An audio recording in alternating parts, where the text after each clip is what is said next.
El Hadji Ousmane Fall, Seynabou Yassine Samb se prépare.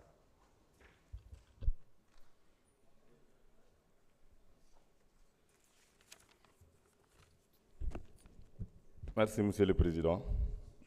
Monsieur le Président, ñu lay nuyu di nuyu Monsieur le Ministre, à l'ensemble de vos collaborateurs, di nuyu l'ensemble des collègues députés. May nuyu la population de Dakar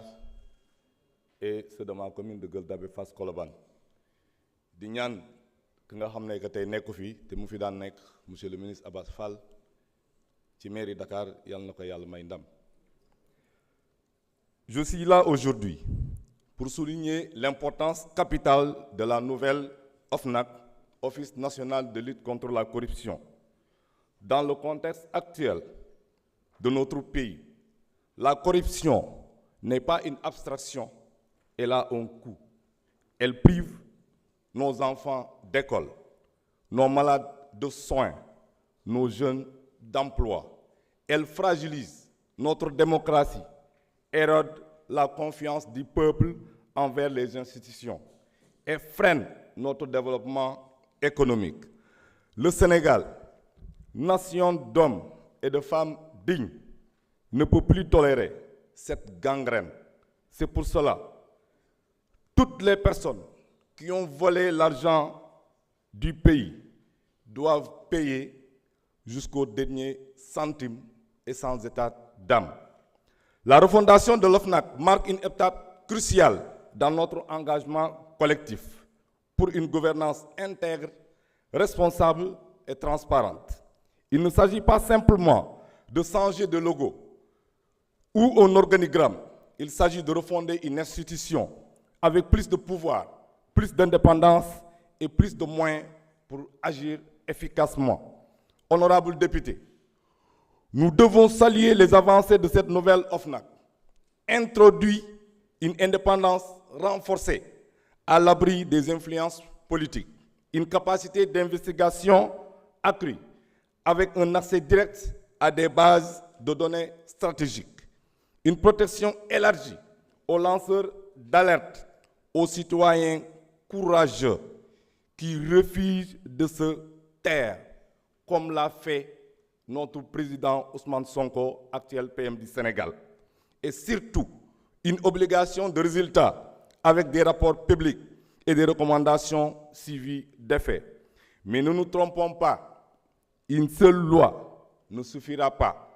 Elle doit être accompagnée d'une volonté politique ferme et un engagement sans faille de l'ensemble des acteurs de l'État comme de la société civile. Je lance ici un appel solennel que l'Assemblée nationale joue un rôle pleinement dans le contrôle et d'impulsion, que nous donnions à l'OFNAC les moyens juridiques, financiers et humains pour agir en toute indépendance et que nous soyons les garants de cette crédibilité. La lutte contre la corruption ne doit pas être une bannière occasionnelle, brandie pour calmer l'opinion. Elle doit être un combat de chaque jour, un pilier de notre République. Enfin, souvenons-nous que chaque acte de transparence que nous posons, chaque dénonciation que nous protégeons, chaque habit que nous punissons est un pas vers un Sénégal plus juste, plus digne et plus transparent. Monsieur le ministre, moo wax la que loi bi incha allah dinañ ko voter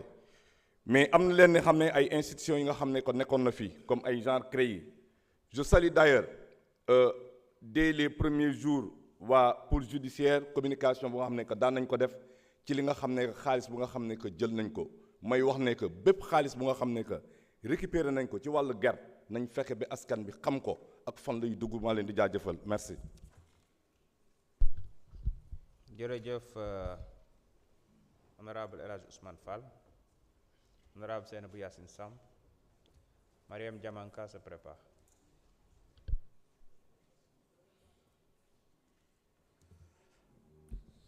أعوذ بالله من الشيطان الرجيم لا حول ولا قوة إلا بالله العلي العظيم إنا لله وإنا إليه راجعون ñoo ngi jaale ñi nga xam ne génn nañu àdduna fan yi Saint-Louis muy ñaari accident yi nga xam ne am na Raw ak Fass di ñaan ñi nga xam ne tëdd nañu hôpital yal na leen yàlla yal na leen yàlla saafara di ñëw ci wax ji rek muy li nga xam ne mooy projet de loi balaa may def loolu maa ngi jégalu di nuyu monsieur le président di nuyu monsieur le ministre dina jox sa wàccuwaay ak sa collaborateur yi nga àndal di wax ne Olof Njaay dafa ne balaa ngay xam góor dëgg nga xool ndax waxu démbam ak waxu tayam benn la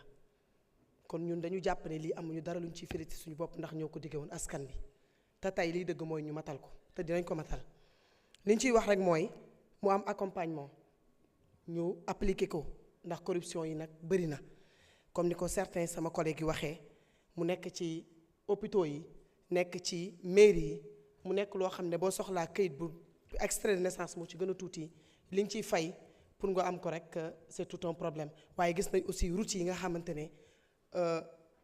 transport bi ñu ngi koy dund loolu yëpp corruption la et malheureusement boo daan jël photo di dénoncer dañ lay jàpp te nag defe naa nul n'est au-dessus de la loi kon loolu ñu ngi koy ñaax monsieur le ministre ñu bàyyi ci xel te kan di ñaax ñëpp nag commençant par ñun parce que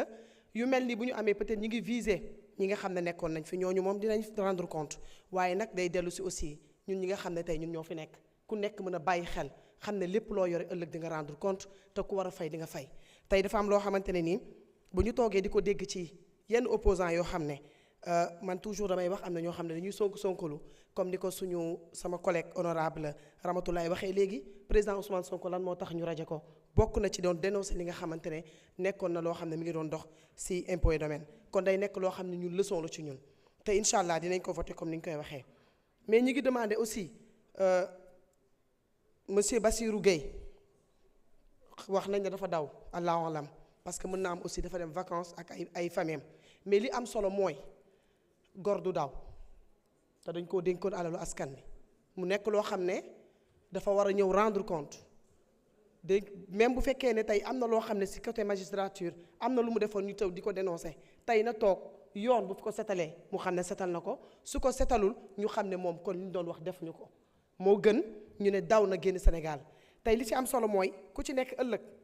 ba waxuma la rendre compte sa borom waaye bàyyi xel ne aussi sa njaboot ëllëg da nga war a toog ba ñu xas sa njaboot te lenn rek la ñu mën a wax mooy sama papa defoon na fi ñu ne ëskay wala sama papa defoon na di ñu ne cim donc loolu ñu ngi ciy bàyyi xel bu baax di ci bàyyiloo xel tout le monde parce que nag Sénégal dafa toll foo xamante ne nii il est temps ku nekk lu muy def ci jëfam na ci xool boromam wax ji yëpp muy ay loi la yu ñu fiy teg mais li mu war a gën a xool ci àdduna ci lu muy def mooy mu xam ne ëllëg dina rendre compte te dërëm waxuma la sax li ñu lay donc ci ay budget mais ñun ñii di nga xam ne ñooy député tey ñu nekk ñoo xam ne ñu ngi ñuy fay mu néew mu bëri tey ñu ngi xool yàlla subhanahu wa taala dina la laaj ndax dërëm yi ñu doon fay ndax mérito nga ko wala mérito woo ko donc il est temps que ñu delloo si jikko yi di wax ne di jaalewaale ñi nga xam ne muy suñu honorable député 14e législature bi mu ñun ñëpp ñu bàyyi sa xel ñun en tant que député parce que tey fi mi ngi fi nekkoon ñu gisoon ko macha allah doon ko suivre tey ñun ñoo fi des tey ëllëg kan moo ciy topp donc bu ñu jëlee xam ne ëllëg dañuy njegenaayoo suñu ndeyjoor lu ci bëri dañ ko bàyyi ay xel donc proposition de loi am na